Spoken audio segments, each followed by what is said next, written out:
welcome to a special episode of Put It Together. It is Monday, April 3rd, 2023. I almost forgot it was April. I want to welcome everybody who's watching us on Facebook, LinkedIn, and Twitter. If you do us a favor, please share this on your page so that other folks can watch along with you. If you're watching us on YouTube, why don't you scroll down, hit that subscribe button and the notification bell. It'll let you know every time there's a new episode or new show on the page. And remember, we've got horoscopes on Monday, Christian and Daniel on Wednesdays, Zodiacs on Fridays, and our regular Put It Together on Saturdays at noon.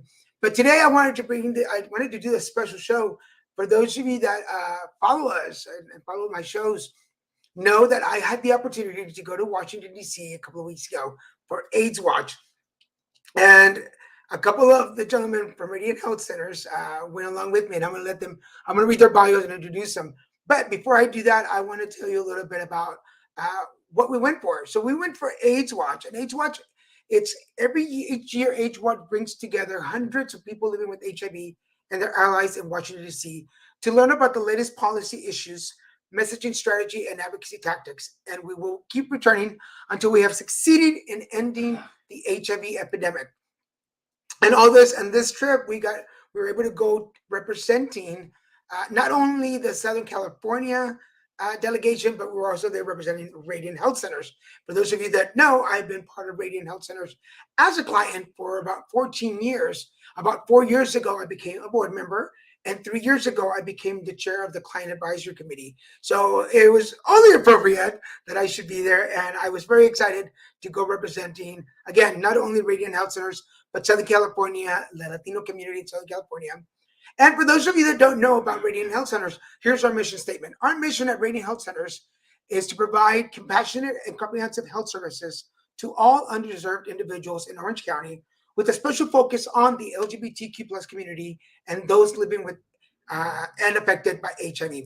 So if you're looking for services in the Orange County area and you don't know where to go, and you're either one of those communities, find us, look us up, and I'll put the website at the end. So please stick around. I want to remind you that this is an open forum. So please, if you have any questions or comments, join the conversation and be part of the show. I'm going to start by reading out Joe's bio. Joe is a director of individual giving at Radiant Health Centers and has 25 years of nonprofit fundraising and management experience. Before joining the Radiant Health Centers team, he worked for the National Environment Advocacy Organization, Food and Water Watch, and prominent New York organizations like Brooklyn Botanic Gardens and Mohawk Reserve. Joe is a California native with a passion for both LGBTQ plus and environmental causes, and strives every day to share his passion with others and encourages them to invest in their community and their future. He and his husband Adam moved to California in 2017 after living in New York City and the Hudson Valley for 23 years. In his free time, Joe enjoys working on creative and artistic projects. He has a production company and is developing several television pilots with his writing partners. He's also a classically trained singer and holds a BFA in drama from New York University. Although work keeps him busy, he loves to perform whenever time permits. And about David Harrod started his career with ADP in 1995, focuses on assisting clients with their unemployment claims process. During this year, he has fulfilled numerous roles, including hearing representatives, benefits change audit, tax rate audit, penalty abatement, business analyst, and is currently in relationship management. Prior to joining ADAP, David worked as a paralegal in the area of workers' compensation and risk management. He holds specialized certificates as a paralegal, business analyst, and Six Sigma. David serves as treasurer and philanthropic lead for the ADAP Pride Business Research Group. It is through ADAP that David came to first volunteer at AIDS Services Foundation, now Radiant Health Centers. David currently serves as board president for Radiant Health Centers and a nonprofit healthcare social services agency located in Orange County. And you've heard the rest. He likes to travel and has been to so many great places over the Americas, as well as the Middle East and South Asia. So without more, let me bring to you my travel buddies, Joe and David. How you doing, guys? Hi, David. Hey. I haven't seen y'all since we traveled together. I know. I kind of expected you to be wearing my mask, the one that looks like my face, so no one could tell if it was you or me. Who is that masked man? For those of you, and I think it'll be in one of the pictures. David has a mask that looks like his face, and people are either amused or creeped out by that mask when they see them. Right. So it's good to see you. Thank you so much for doing this special episode of Put It Together. I really appreciate it. Yeah, it's Good glad to to be see here. you. Glad we're special for a special episode. So. Yeah, let's not go that far. But yes, thank you for being on the show. I want to start with David. We read about a little bit on the bio of how you came to Radiant Health Centers, but can you add more to the story? Because I know there's more to that story. Yeah, absolutely. I've got 28 years career with my company, and my company is very progressive in terms of supporting its employees. So you all know I am a gay cisgendered man, not living with HIV. But I came out at my company, in 1997. And it was a little rough at that time, but we built our business resource groups, Pride, for our LGBTQ plus employees, and I got involved with that. Eventually found out about AIDS Services Foundation Orange County through my employer, because my employer said we need to be involved in our community, and it happened to be a volunteer thing with AIDS Services Foundation. And then as time went on, I met this guy, Chris Bragg, who kind of grabbed me by the leg and said, we want to know you. And then I met another guy, Larry Will, who is also a board member, who trapped me and said, you need to be here. I kid, he didn't trap me, but that was several years ago. Started volunteering, different things, became a member of the board, and by just some happenstance, I'm now the sitting board president in my third year as board president. So it's been amazing. And yes, a big shout out to Chris Bragg. For those of you that have been following the show since the podcast, Chris Bragg was on the show several times talking about the work that we were doing back then, and I got to share time with him by doing presentations. So it was awesome. And Joe, how did you come to Radiant Health Centers?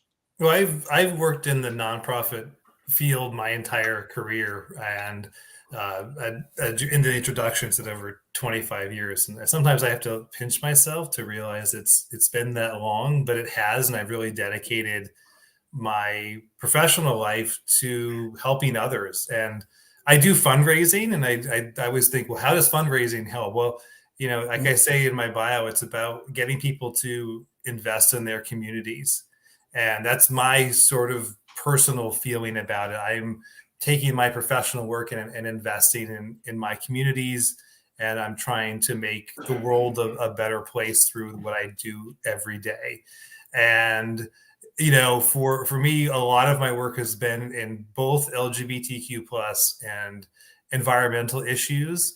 Environmental side, very much get that from my parents, who instilled those values in me at a young age. And then obviously going through my own coming out process as, like David, a gay cisgender male. And, I have found that community, back in the early 90s when I was going through that process myself. And I benefited from organizations like Radiant Health Centers that provided services to me, specifically mental health services, that really helped me in understanding who I was and how I was okay, and that I had something to contribute to this world, and especially who I was, and to live my authentic self. So it's my way of giving back, and how great that I can come to my pink office every day and give back. And I love that. And I would not think of working anywhere but a nonprofit. It's the best work there is. That's very cool. And for those of you that I just mentioned a little bit about how I came, but I started as a client. I came as a client, and over the years volunteering and sharing my time and doing different projects, I think it was just a natural thing that I would eventually end up on the board. It was just that it was the only thing I hadn't taken over, and I feel like I sometimes take over. So I just put that. I went for that. I feel like David's laughing because I'm gonna put him on the spot. David did not like me when he first met me, so I'm gonna put that out there. David did not like me. But we're friends now, so we've shared a meal. I wouldn't say I didn't like you, Daniel. It's just it's like I told you. I walked in every time I walked into a room where you were there. It was just everyone's going, "Hey, it's Daniel! It's Daniel! There's Daniel! Look at Daniel! What's Daniel doing?" I'm like, "Who is this guy? I thought you were the CEO of Radiant Health Centers." Who's this little Mexican, and why isn't nobody calling ICE? Let's get him out of here. But let's talk about AIDS Watch. So, Yeah. Oh. So AIDS Watch, of course. Oh, thank you. Yes, I forgot love the my slow T-shirt. scroll of the T-shirt. I know, I forgot my T-shirt at home, but I'm wearing it in the picture, so that counts. So AIDS Watch, the email obviously comes to the office, and Joe, you get the email. Why was it, or what was it about AIDS Watch that you thought was important that we should be there? Well, I would take a little step back and say that we have identified at Radiant Health Centers a need to be more in the advocacy space so that we can, as part of our way of better serving our clients. And so having that voice and representing our clients in these public spaces where there are decision makers, especially at the federal and state level, and helping to share their voice is so critical to our mission, because a lot of our funding does come through government agencies, specifically Ryan White funding, which I know we'll talk about tonight. So we saw a real need about a year ago to build a stronger advocacy program. So we've been working on that. And one of the main goals of that program is to participate in these sort of advocacy events.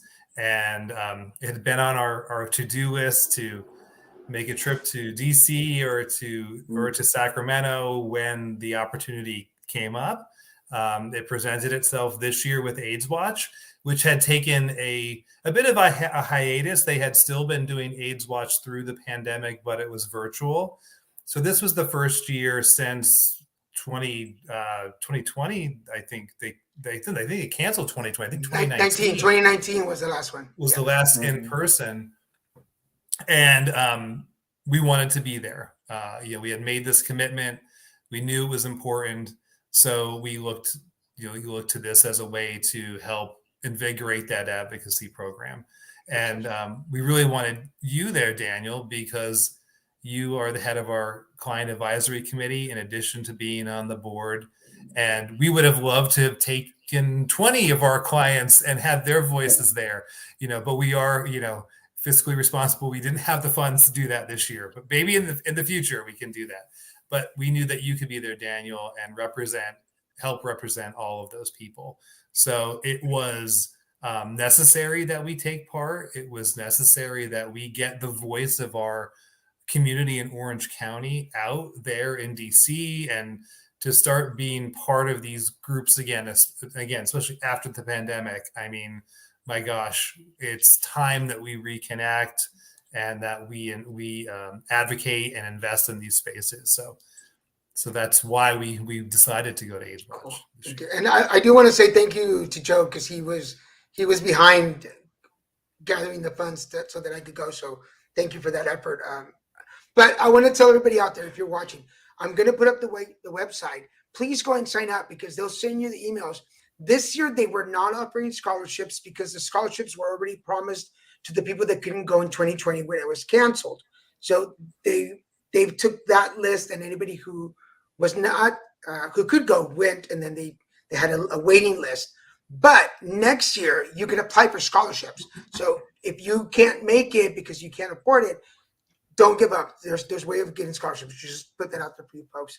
And then, David, obviously you have your work that you do for Radiant already as president of the board. One would say, well, that's enough for you, but why did you choose to want to go to AIDS Watch? I think Joe encapsulated so much of it so well, in that at Radiant Health Centers, the board, in fact, we've got a large board, and the staff, Joe, Phil Yeager, our CEO and executive director, we really see the importance of advocacy, public policy, doing more than shaking our fist angrily. really putting it into action. I have to give a huge shout out to Arana Greenberg, who is one of the co-chairs of our Public Policy and Communications Committee. Arana is someone who is committed to being part of the larger voice in the world, who speaks her piece, who seeks input from others, who provides education to others. And as Joe said, as an agency, Radiant Health Centers, we believe in the importance of meeting with local government officials. I met Ashley Aitken, the mayor of Anaheim, not too long ago at a Black History Month event, and she was great to talk to. This last Friday, even after AIDS Watch, I got to speak with Elizabeth Berry at length. She is with Congressman Lou Correa's office, and it was great to have those in-depth conversations, more one-on-one.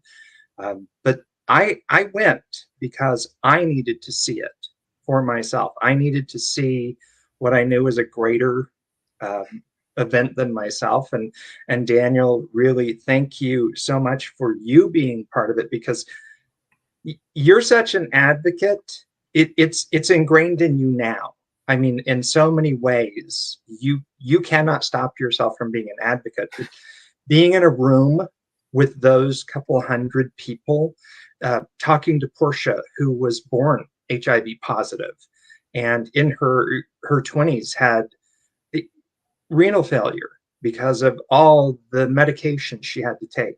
Talking with some of the older adults who lived on disability for years, and now that disability is gone because they're put back to work and they're struggling, missing years of earnings for Social Security, not necessarily being part of the workforce and not having those skills, and having to take jobs that don't pay them as well as they need just to support their basic needs. Seeing it and hearing the voices, hearing the stories in person, and being able to look in the faces of elected officials and their staffs, that's why I went on this event. And that's why I'll go again. And that's why I look forward, and Joe, you may mention this, but we're planning on going to Sacramento in just a few weeks. So that's why. Sorry, very long-winded answer to that's fine. What should have been a simple question. No, I mean, for those of you watching, this was Joe and David's first time at AIDS Watch. I went a couple of times, and I said this to some people that I knew from before. I went when I lived in Houston, when I was part of the Ryan White Planning Council, but it was a different time for me. I was an advocate, but I wasn't in it for the advocacy. I was in it for the notoriety. I wanted people to know that I was doing something in the community. And in the end, I really didn't do anything. Well, some people say I did, but I don't remember doing anything of value. And people have watched the show before. Those were my drug and alcohol years. I wasn't into the advocacy. I just wanted to be part of. But doing the virtual one for the last 2 years really pumped me up again. I was like, oh, wait a minute. This is why you wanted to be an advocate, like to have a voice, to have your script ready, and how to time it to get the AIDS attention, because you only have a couple of minutes to get it, and then to put things out that nobody else is saying, because everybody gets caught up sometimes in the same message. And I'm like, where can I come in? Like, Latinos, let's talk about Latinos. And but then this year, for me personally, it was really cool to watch both of you, because I mentioned to Joe, like I think it was, for those of you, it was Sunday, Monday, and Tuesday, and on Sunday night I was like, "Are you ready? For this?" And Joe was like, "Yeah. I've been to this before." I'm like, "No, you have not been to something like this before.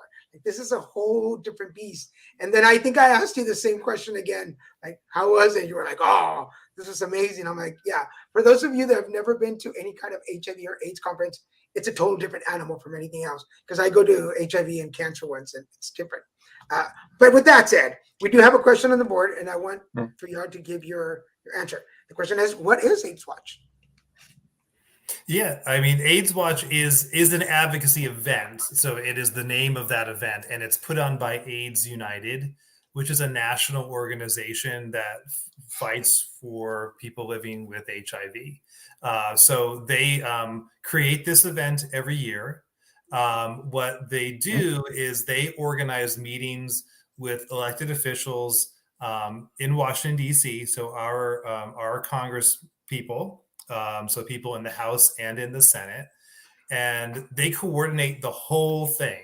So we come in as the advocates for our various organizations and our various different interest groups or whatever you want to call it, or if you're just somebody who on your own is an advocate, which actually something I really want to talk about tonight too. You sign up, you go to DC, and they have everything planned for you. So you get there, they train you the day before, they train you in all the policy briefs, they train you on how to tell your story, and then they set you off on Capitol Hill and you go into the offices of your representatives, again, both the House and the Senate, and you talk to them about why you're there, why you are advocating for these important HIV policies, important HIV funding that we need to increase. And so that's what AIDS Watch is. It is an event. And there were, I think how many hundreds of people? I think did they say 700, 500 people? So you're in this amazing group. And so there's this energy that you feed off of, and that just pulls you into these meetings and into these conversations. And anybody can go. You don't have to be part of, an organization. If it's a cause you're passionate about, if it's something that you want to do, as Daniel said, he'll put up their website. I encourage you to sign up both on their website and on Radiant Health Centers, get our updates, find out how you can get involved. It's just one of the many ways that you can advocate for yourself with our elected officials. And one of many ways you can do that.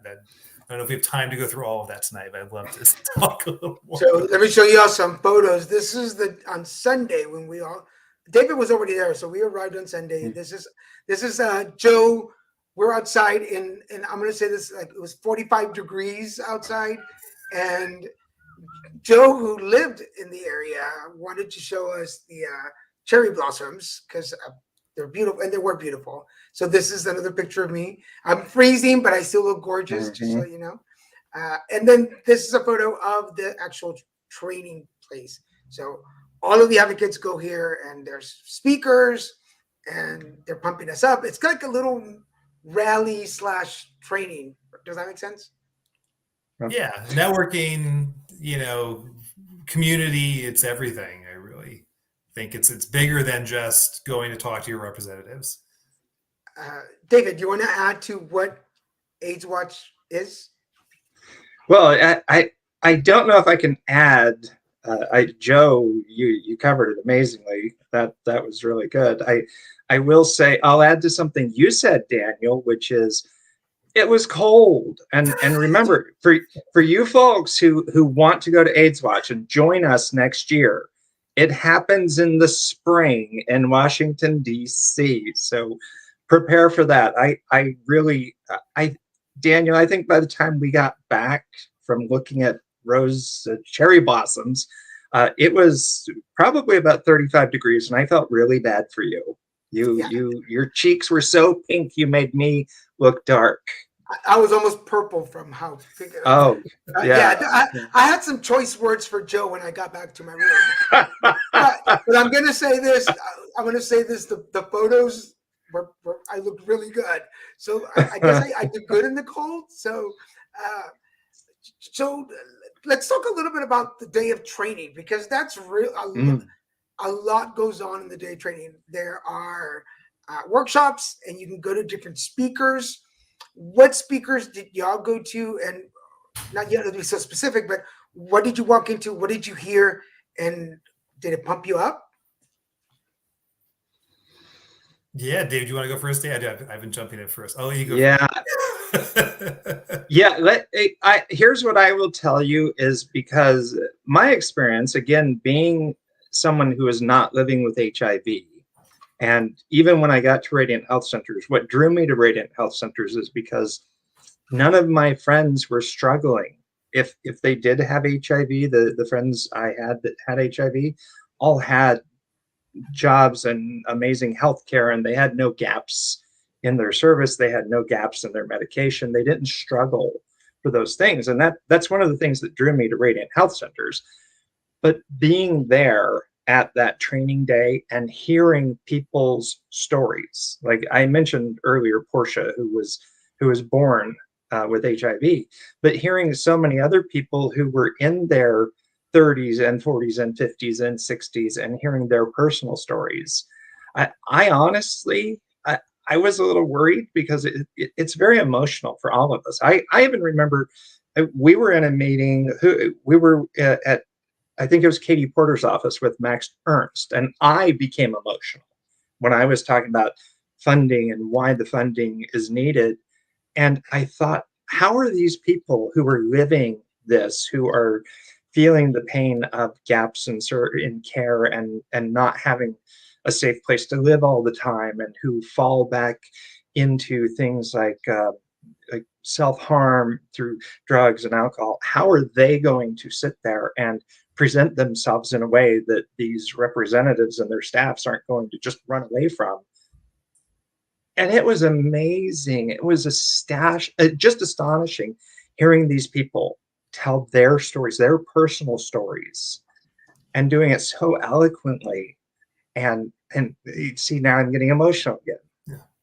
They did it in such a way that even the folks I didn't know, I didn't talk to, I felt so proud of them and proud for them.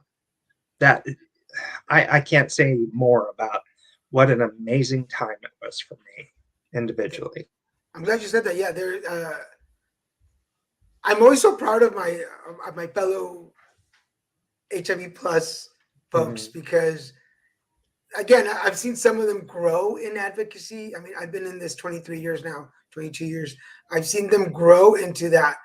Like, they're one person, and I sometimes see videos of me, and I'm like, and then all of a sudden it's like my turn. I'm like, look, and there's this tone, and not that cancer or anything else that I work in doesn't have it, but there's something, I guess I said at the beginning, there's something about the HIV community and the stories that we tell and the way we tell our stories.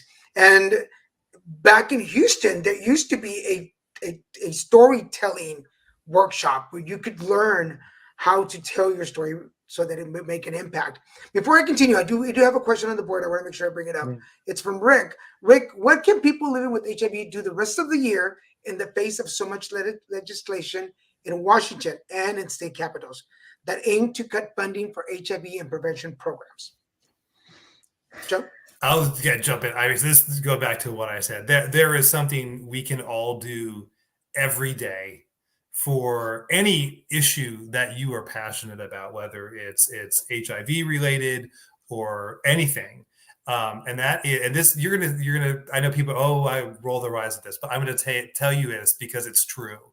And you can go online, whether it's state, federal, put in your address, and we'll come back with who your representatives are.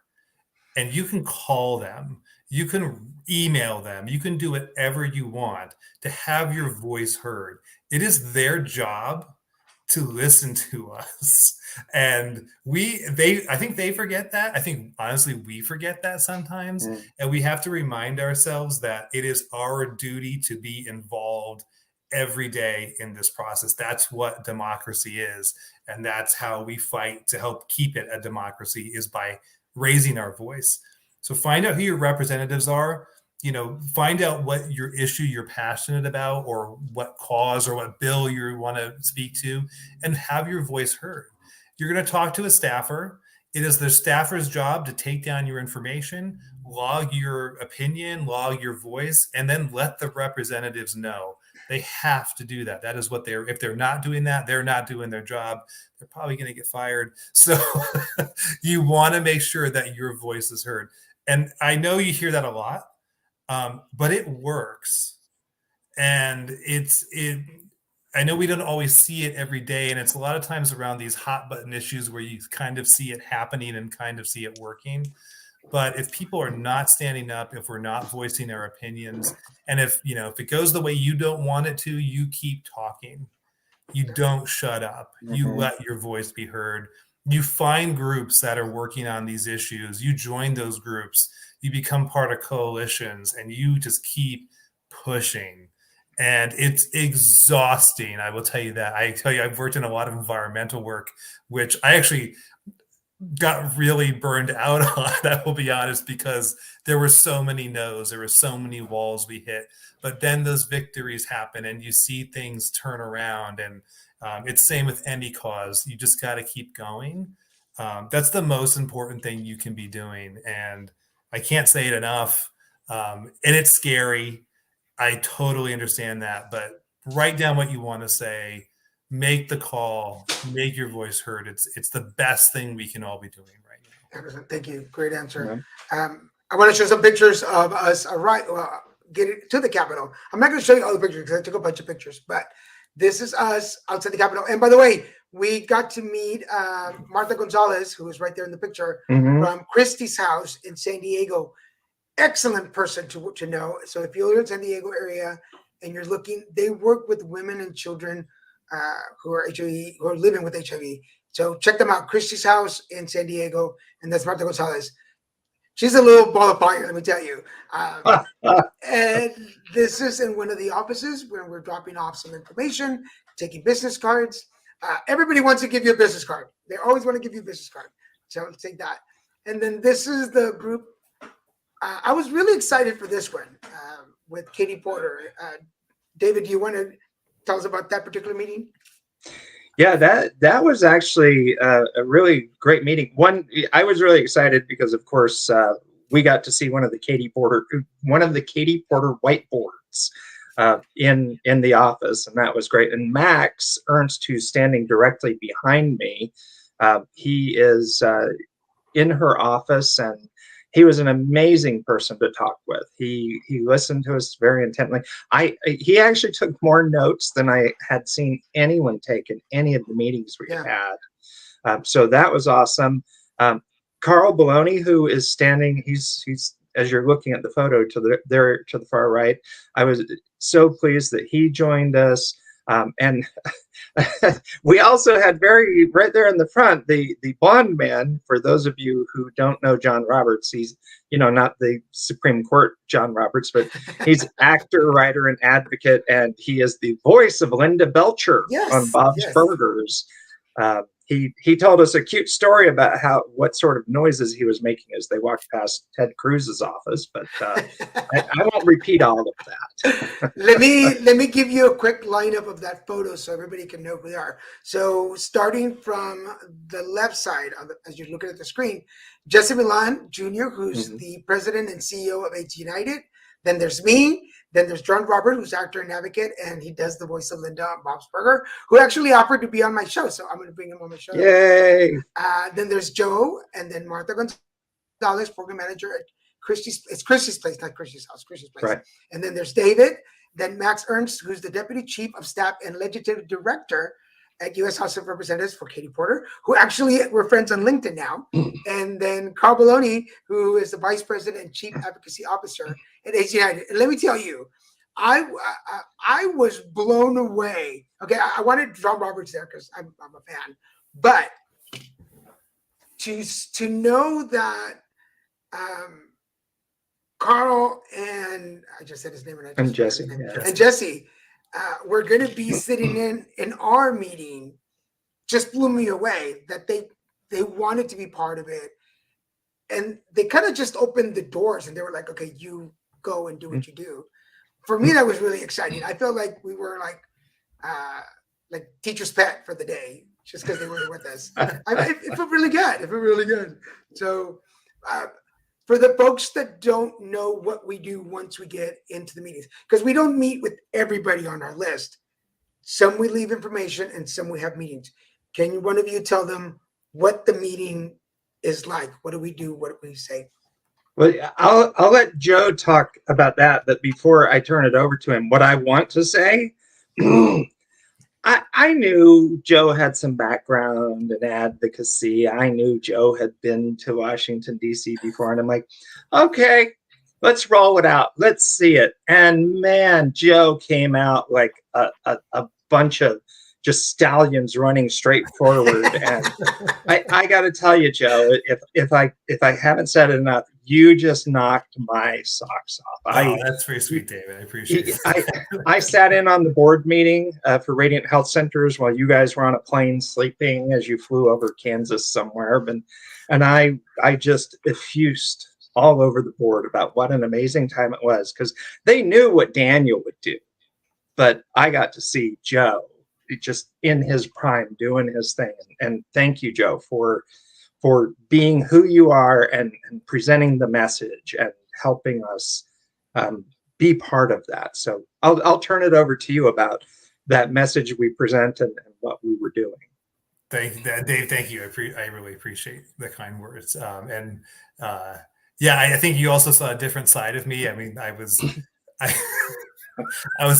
said, I'm not angry. I'm just focused. I was just trying to get the job done. Poor Daniel was like, who the heck is this guy? Everybody, hold on for the end of the show, folks. Hold on for the end of the show. We'll put the dirty laundry out for y'all. Yes, no, I lived in New York a very long time, and inner New York it comes out at times. So I think that was the first time either of you saw that. But yeah, so the meetings are set up. So they actually, I have a little, my property. There's a policy brief that they provide to us. This is the information that we're trying to convey to the elected officials. So we go into the meetings with our group, and we want to talk about the policies and why they're important. But what the most important thing for us to do is to share our story and why it matters to us. So, for me, I'm not living with HIV, but I have so many friends and people I work with, people who are clients of ours. In addition to my personal friends who are living with HIV, and it's my opportunity to be their voice in that room. And somebody said, and I love the word that, everybody is impacted by HIV to some degree, whether, and so that's how we go in and we share our stories. And we take those stories into be our bullet points for why this legislation matters. The big point, there were many points in this brief, and again, please go to the AIDS United webpage. You can read all about this there. It would take several hours to go through, I think, everything here. But one of the big bullet points I wanted to get across to the elected officials and to all of you is Ryan White funding. Now, Ryan White funding is so critical across the country to support people living with HIV. It is, of course, named after Ryan White, the young man who passed away many years ago now of AIDS. That funding supports so much of the work we do at Radiant Health Centers for the community. In that budget proposal that President Biden put forward, and we're very happy that President Biden has ending the epidemic as part of his policy platform. But so let's be honest here. It's great to say something, but you got to put the meat behind it to make it happen. And so what has come forward is a flat budget. So basically, what the president has proposed is increasing the money for Ryan White a little bit. But let's all look what's happened in the last year. There's been tremendous inflation. Everything now, all of us know it has cost a lot more to do anything, to go to the grocery store, to go buy gas, to go out to eat, to go to the movies. Everything costs so much more. Well, that's true for all of us, certainly true for people living with HIV who depend on this type of funding. So a slight increase is truly a decrease when you factor in how much inflation has impacted our wallets. So what we want to see is for a significant increase in the Ryan White funding, not a token increase, but something that is truly going to help us and give us the tools to end this epidemic. We have the tools at our disposal, but like so many things, it's all about the money. We need the funds to make it happen. So that was one of the major points we were pushing for, amongst many others, in our meetings. So that's how we set it up. We'd go in, we'd share our personal stories. and then we go into why this matters to us, why these. And I was much more detailed than how I just explained my funding to you all. That we would have been in that meeting because we only have a limited amount of time, and we just were very hitting our bullet points and our talking points in the room. So before I go to David with the next question, I want to just read some facts for those of you watching who are not familiar with the numbers when it comes to HIV. There's approximately 1.2 million people in the U.S. who have HIV. About 30% of them don't know it and need testing. HIV continues to have a disproportionate impact on certain populations, particularly racial and ethnic minorities and gay, bisexual, and other men who have sex with men. In 2019, an estimated 34,800 new HIV infections occurred in the U.S. alone. New infections declined 8% from 37,800 in 2015 to 34,800 in 2019 after a period of general stability. In 2020, 30,635 people received an HIV diagnosis in the U.S. and six other areas. HIV diagnoses are not evenly distributed across states and regions. The higher rates of new diagnoses occur in the South. So that's just a little bit of information. And you can find out more at hiv.gov if you want to check out more information. We have another question on the board before we go on. Is our president and his administration allies or just tolerating the LGBTQ plus community? That's a heavy question. So personally, I believe that President Biden is the most LGBTQ friendly and allied president that has been in my lifetime. You know, I mean, look at it this way. As vice president, he got to marriage equality before his president did. And he said it out loud, and it obviously created some tension between them. But I'm an honest believer that President Biden is an ally and a staunch ally. And you can look at, even though the funding we're talking about was a token, look at the people in his administration. Look at the people he's bringing in, the people he's hiring and saying, I am the president on behalf of me, go do this work. So that's my personal opinion, but I think it can be very easily and very quickly backed up. Cool. So I would the question, just say, I agree with David. Again, my personal opinion is coming out right now. I have seen a lot of politicians. We all have. I truly think he is a genuine ally of our community, and we are lucky to have somebody who's willing to speak out for us at that level. And so, yes, I think he is a great ally. No one's perfect, let's be honest. Right. But he's much better than most.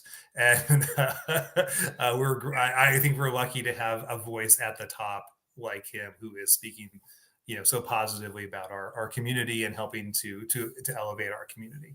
Cool. Thank you for that.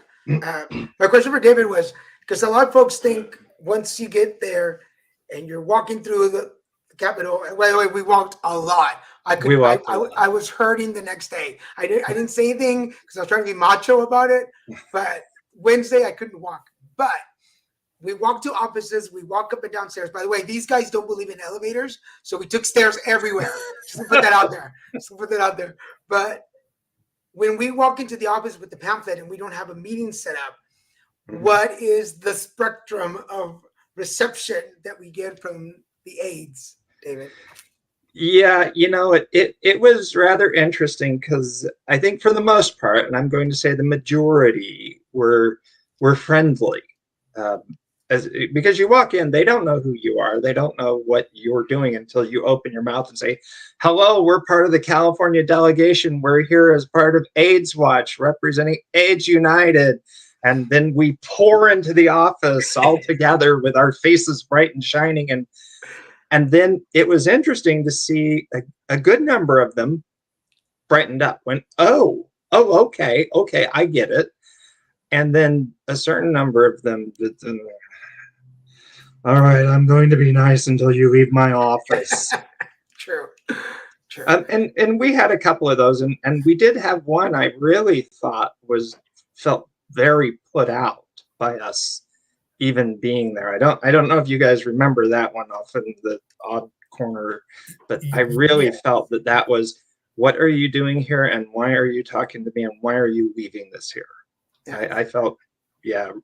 But for the most part, people were kind, people were generous, and there were those who really honestly lit up and were glad that we were there and we were saying our piece, because we went, because we had meetings scheduled in 5 different offices, and we dropped off materials at another 30 or so. Yeah, I think that's what I counted in the pictures. Yeah, so we walked around a lot and talked to a lot of people, and it was nice to do that. You know what? I'm sorry. Going back to earlier question about what can we do every Yes. day. I have this great shirt where I can look at this shirt and where am I? Mirror. I can look at this shirt and remind myself that this is what an HIV advocate looks like. But for us as individuals, it's reminding ourselves, even when I'm not wearing the shirt, I need to remember that. So if you've ever spoken out to anyone about something personal for you, you're an advocate of that thing. So it's a good thing to remember. And I'm going to throw this out to anybody watching us. There are other ways that you can help. I know. Some of us are advocates, some of us are activists, and some of us are just instigators, and we like to move things around. You're welcome to join any of the groups. Some of us, like me, I want to be in everything, so we can do everything. But if you're in Orange County, if you're in any part of the country watching this, there's all kinds of things that you can do with your local organizations. For instance, here's the plug. Here in Orange County at Radiant Health Centers, we have our gala coming up. And where if you can't go to Washington, if you can't go and talk, or if you're not comfortable being in front of the cameras, you can donate money and support local service. And I'll let Joe talk a little bit about this. Yeah, our gala is coming up on June 3rd, and our gala is always a fun evening. It's a fun theme this year. We're doing A Midsummer Night's Dream, which is the Shakespeare play, which is full of nymphs and fairies and a lot of people running around love drunk in the woods.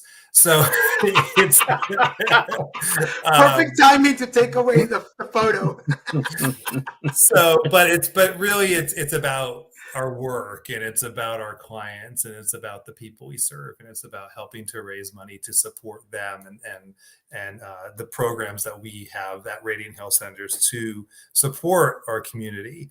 So yeah, if you're able to donate and come to the gala, go to our website. Tickets are on sale now. If you're interested in volunteering, we have a portal for that. You can volunteer to be at the gala. You can volunteer to be at any number of events. We've got a great lineup of Pride events coming up in June, where we're going to need lots of volunteers. So it doesn't mean you have to invest a lot of time, but if you just want to get to know some folks and be part of the community, we can offer that. And so volunteering is a great way to get involved and to deepen your connection with our community here in Orange County. And if you're interested in advocacy, that's another way to get involved. That's another way to volunteer. So go to our website. We have a form you can fill out to sign up to be a volunteer. If you want to donate or join us at the gala, you can buy tickets there as well.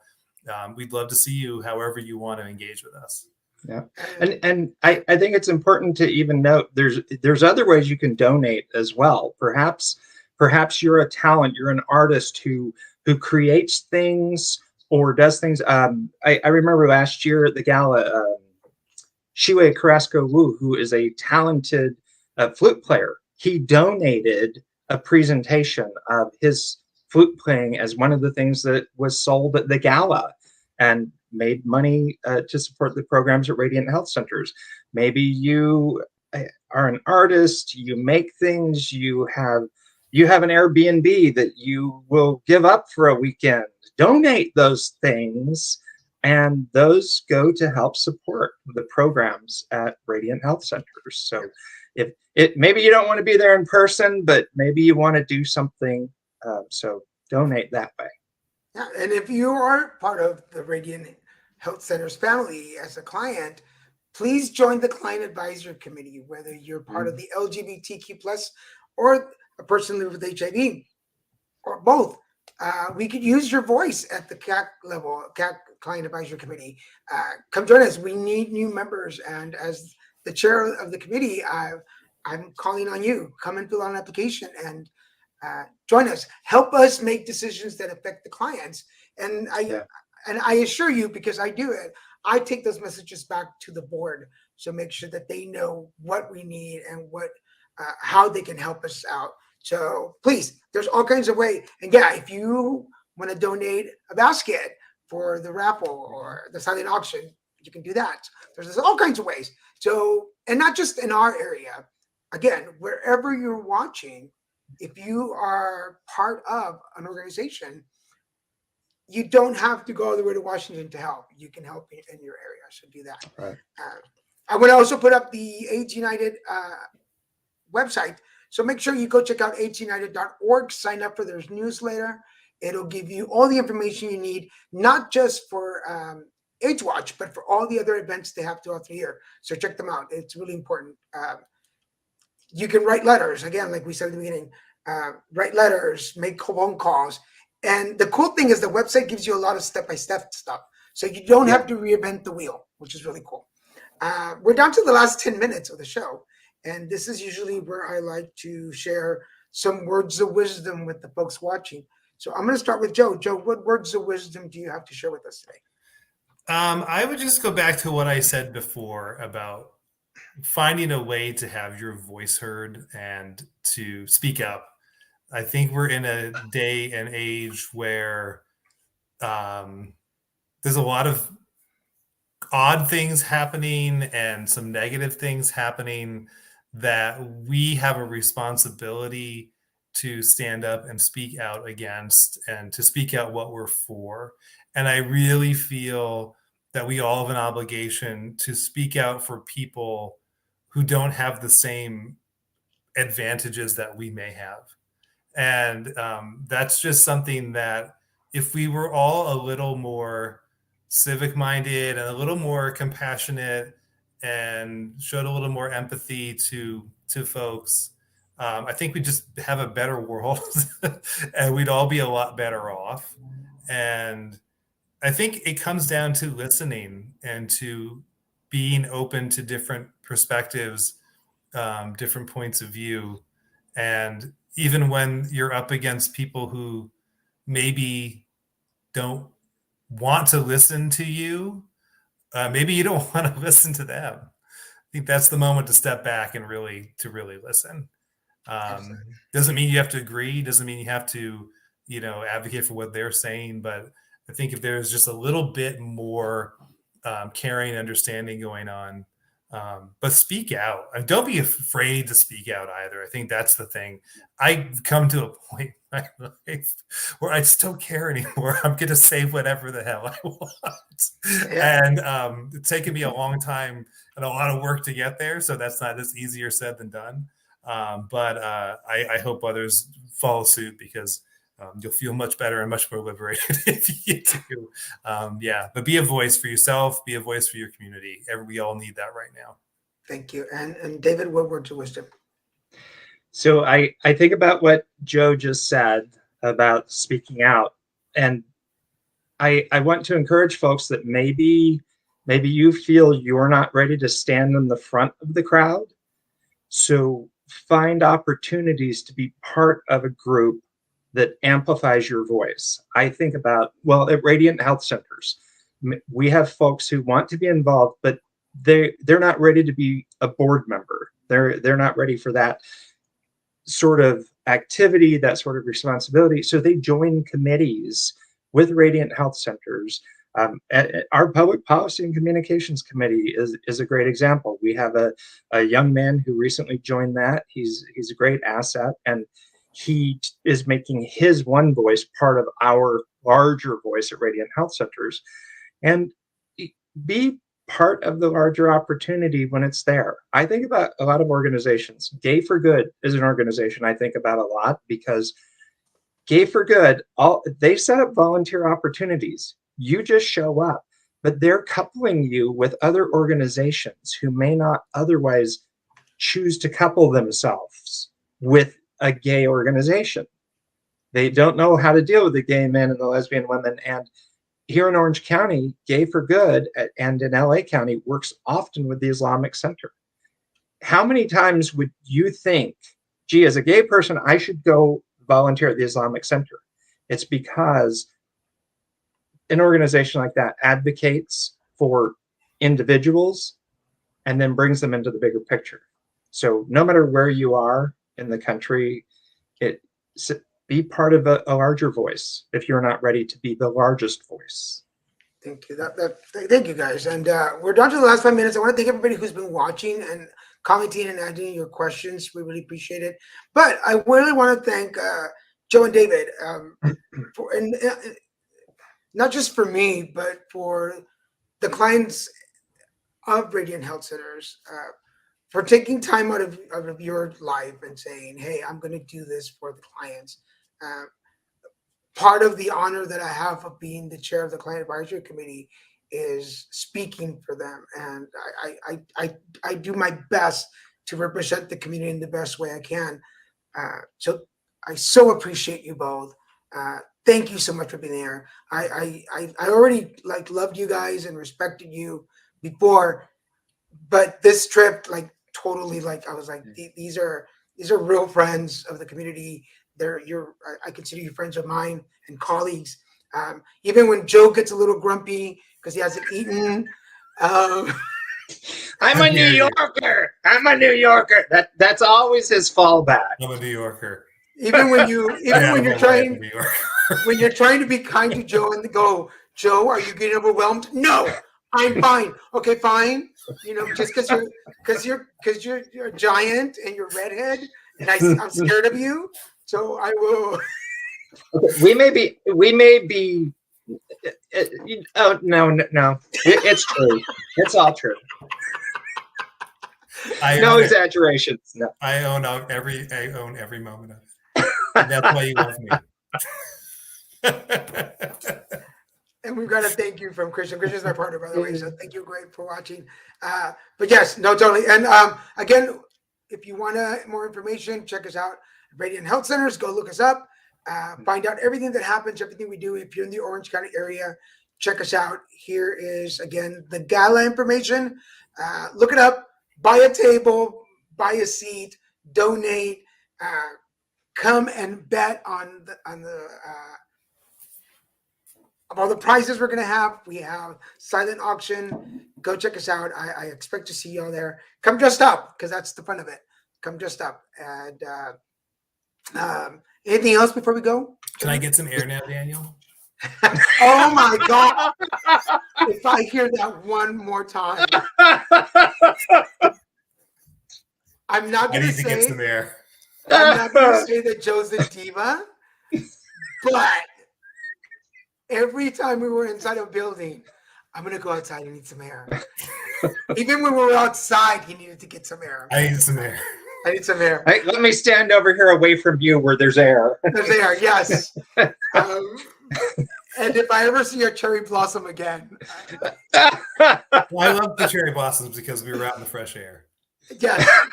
In 45 degrees. Okay, and I'm not even gonna talk about why the restrooms were so hot. That's a whole other show. Just gonna leave that with you folks. Again, but thank you again so much for everything and for making it possible for me to go. It reignited the passion for advocacy in me, and it gave me a chance to work with you too, which is just amazing. So thank you so much. All right, I'm gonna put you all in the green room, and I'll be back for you in just a second. Thanks, Daniel. Thank you, everybody. So for everybody watching, again, remember, this is on replay. You can watch it anytime you want in case you missed anything. If you have any questions or comments to add, even after the show is over, please post them and ask them. I'll make sure that I get them to Joe and David. For everybody watching us on Facebook, LinkedIn, and Twitter, again, do us a favor. Would you mind sharing this on your page so that other folks can watch? If you're watching us on YouTube, scroll down, hit that subscribe button, and the notification bell. It'll let you know every time there's some new post on our YouTube page. Remember, we got horoscopes on Monday, Christian and Daniel on Wednesdays, Zodiacs on Fridays, and put it together at his regular time on Saturdays at noon. So go check us out. For those of you out there that made it to AIDS Watch, thank you. Thank you for being part of such a great event. For the folks at AIDS United, thank you so much for putting this together. And to all the sponsors that made it possible, it's because of you that we were able to be there and do what we did. For those of you who are allies to the HIV community, thank you so much. You don't have to. You shouldn't have to, but you were there and you walked in the cold and you walked down the hallways and you made your points and you talked. And when we weren't able to speak up, you did it for us, and we appreciate you. And to all my fellow folks living with HIV, y'all are such warriors, and there's such love and respect for all of you, because most of you I've seen in the 23 years that I've been around grow and be more passionate and make our points. And we've made strides. Sometimes we may not notice them, but we've made them, and we need to celebrate those victories. And until next year and the next AIDS Watch, I'll see you then. Thank you everybody for watching. This is Put Together. We'll see you next time. Thank you.